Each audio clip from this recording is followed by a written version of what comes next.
And for more insight now on the conflict in Gaza, I am joined by David Mack. He's the former Deputy Assistant Secretary of State for Near East Affairs and the U.S. Ambassador to the United Arab Emirates. And he is a scholar now, and we thank you for coming into our studios, and we appreciate your time. Prime Minister Benjamin Netanyahu has said that Israel is not ready to return to the negotiating table with the Palestinian President Mahmoud Abbas until he actually distances himself from Hamas. This is where we are right now. What is the likelihood of this? Well, I would hope that Prime Minister Netanyahu would rethink that position, because if he's going to stick to that position, he clearly has not learned the lesson of the last several weeks. Let's not forget, he broke off negotiations with Mahmoud Abbas because they had formed a unity government with Hamas, but with technocrats. The government was, all the cabinet positions were technocrats. They were not Hamas officials, and that looked to be a pretty good deal for Israel, actually, since they had been complaining all along that Mahmoud Abbas was not a good negotiating partner for them because he couldn't deliver Hamas and he couldn't deliver Gaza. Now you have a government that could do that. We've been in a truce now for 4 days, but you cannot continue this back and forth, back and forth. They're already talking about rebuilding Gaza, that it could take 20 years. Now, what is the point until this is actually settled? I think you're absolutely right. And if you think about that, all the major parties to this conflict are losers, with the possible exception of Egypt, which has regained credibility and importance as an Arab-Israeli peace negotiator.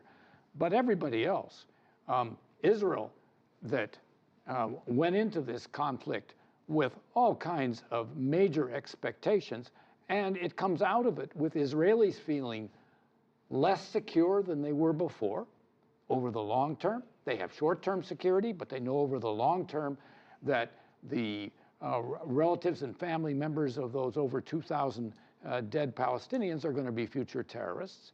They know that they are losing acceptability in the world at large. They're losing their moral credibility. And as for the Gazans, they've suffered these huge losses. As your previous piece on Gaza indicated, it's going to take 20 years to rebuild. I think that's a minimum. And there's some things you can't rebuild, like all the children who've lost school time and the people whose health is permanently damaged for the rest of their life. So they are big losers. And the Palestinian people as a whole are big losers, because it looks like a permanent peace with Israel, a two-state solution, is even farther away than it was before. Do you think the answer to all of this has sort of lost a little bit of its energy because of what's going on in Iraq, that we've turned our back on this issue for a moment? Susan, it may have lost energy to those of us who are following the crisis of the day, but I can assure you that to Israelis and Palestinians, it has not lost its urgency. It's still #1 on their agenda. And it's also very, very important to American leaders like Obama and Kerry, to European leaders, to the United Nations. All of the most important leaders have a huge amount at stake. Prime Minister Netanyahu, who's been prime minister for years now, it's his second time, and yet he has shown himself incapable of turning a great military victory by the Israeli armed forces into any kind of long-term political gains. This compares very badly to previous prime ministers like Menachem Begin, Yitzhak Rabin, David Ben-Gurion, etc. Do you believe the U.S. should be putting more pressure on Israel to blink in this situation? Well, I think we have to, along with our Arab allies, be putting pressure on Israel, be putting pressure on Hamas.